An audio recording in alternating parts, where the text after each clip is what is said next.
점입니다. 주역의 64개 중에서 가장 강건한 개는 1번 중천건개이죠. 또 중천건개에서 가장 으뜸인 효는 오효입니다. 왜 오효를 으뜸이라고 할까? 그것은 오효가 중정, 중을 얻고 정을 얻었기 때문입니다. 주역점에서 중정이라는 것은 기륭을 살필 때 굉장히 중요한 관건인데요. 중이라는 것은 넘치지도 모자라지도 않다라는 의미에서 가불급이라는 뜻입니다. 정이라는 것은 바른 위치에서 바른 처신을 할 때 바를 정자를 쓰지요.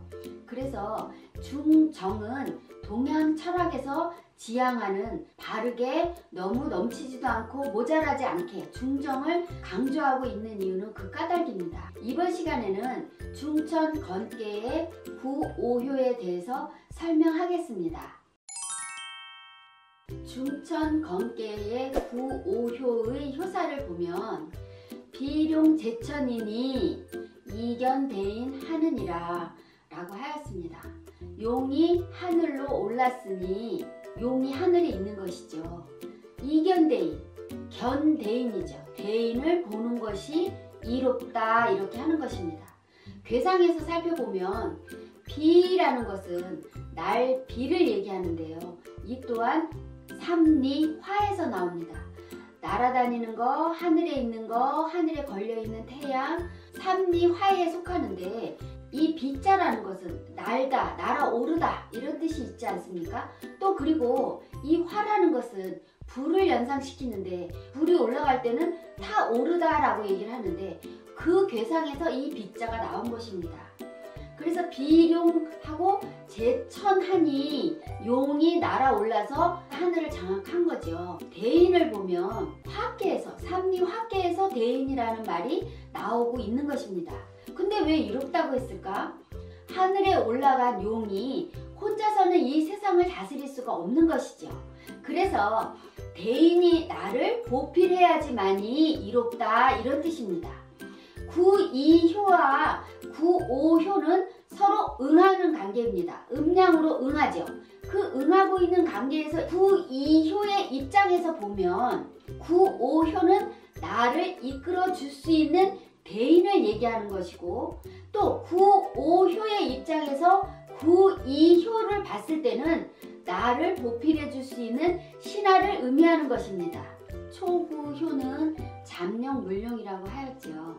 구이효는 혈룡, 제전, 이견, 대인이라고 하였습니다. 구삼효는 군자, 종리, 건건하여 석청력하면 무고하니라 라고 하였죠. 구사효는 혹약, 재연이니 무군이라 라고 하였습니다. 드디어 이런 많은 노력 끝에 그런 과정을 다 거친 후에 용이 하늘로 승천하는 것처럼 위치에 올라선 겁니다. 이 주역에서 위라는 것은 사람이 서다 이런 뜻이죠. 사람 인변에 서다 립자인데 이것은 사람이 제 위치에 가서 서 있다 해서 자기의 위치를 얘기하는 것입니다. 사람 사이에서도 자기의 사회적 신분은 굉장히 중요한 일이죠. 그래서 사람이 아무리 능력이 있고 실력이 있고 뛰어난 무언가가 있다 하더라도 그 사람이 가지고 있는 위치가 없다면 그 위치에서 자기의 빛을 발할 수가 없는 것이죠. 이 빛을 발하는 것은 무엇이냐? 수를 쓰는 것이죠. 방법을 쓰는 겁니다. 오효가 최고의 자리로 올라가서 그 최고의 자리를 획득한 이후에 비로소 모든 자기의 권한을 세상을 이끌어갈 수 있는 힘을 얻게 되는 것입니다. 사람들은 공부를 열심히 해서 어떤 라이센스를 취득해서 전문가가 되거나 명망을 얻어서 그 지역 사회를 다스리는 지도자가 되거나 사회적으로 최고의 위치에 올라서려면 반드시 자기의 위를 확보하는 것이 굉장히 중요하다고 하겠습니다. 위치가 없으면 그 사람을 믿고 따를 수 없기 때문입니다.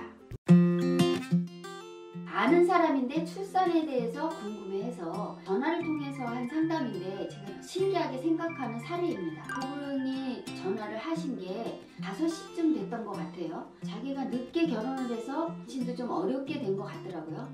출산까지가 걱정이라며 전화가 왔었어요. 수를 일으켜서 보니까 중천건개의 구오효가 동해서 화천대유로 변하는 것이었어요. 자세히 보니까 건깨는 금이고 금이 화깨로 바뀌었으니까 본깨는 산모로 보고 또 화깨는 태아로 본다면 태아가 산모를 극하고 있는 형상입니다. 화극금해서. 그래서 제가 그분에게 그랬죠. 산모는 조금 좋은 병원으로 가서 진료를 받고 출산을 해야 되고 또 화극금을 당하는 지경이기 때문에 호흡기 계통을 조금 조심하는 게 좋겠다. 그래서 온도 조절을 잘 하시고 그러면 아무 무리 없이 출산을 할 것 같습니다 라고 얘기를 하면서 아기는 훌륭한 성향의 남자아이를 낳을 것 같습니다 라고 말씀을 드렸어요. 그리고 나서 몇 달이 지났는데 그 괴 안에 혹깨라는 게 또 있는데 혹깨를 보면 택천쾌깨가 또 숨어 있습니다. 택천쾌는 양효가 마지막 하나 남은 음효를 향해서 재촉하는 상입니다. 실제 그분한테는 말씀을 못 드렸어요. 걱정을 할까봐. 그랬는데 지인한테서 통해 들은 바로는 산모가 환절기에 감기가 좀 심하게 걸려서 열까지 와서 폐렴까지 가면 안 된다고 해서 병원에 입원도 하고 의사가 또 보더니 노산이라 좀 출산일을 땡기는 게 어떠냐 해서 출산도 하였는데 훤칠한 남아를 출산을 해서 집안들의 기쁨이 가득했다고 하더라고요. 산모는 어떠냐고 물어보니까 그래도 출산하고 조리원에서 조리하고 나니 많이 건강해졌다는 얘기를 들었습니다.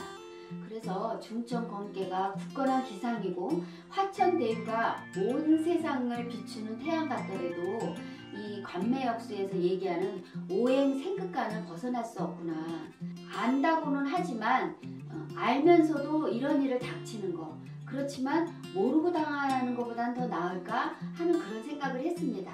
송하의 쏙정은 여기까지입니다.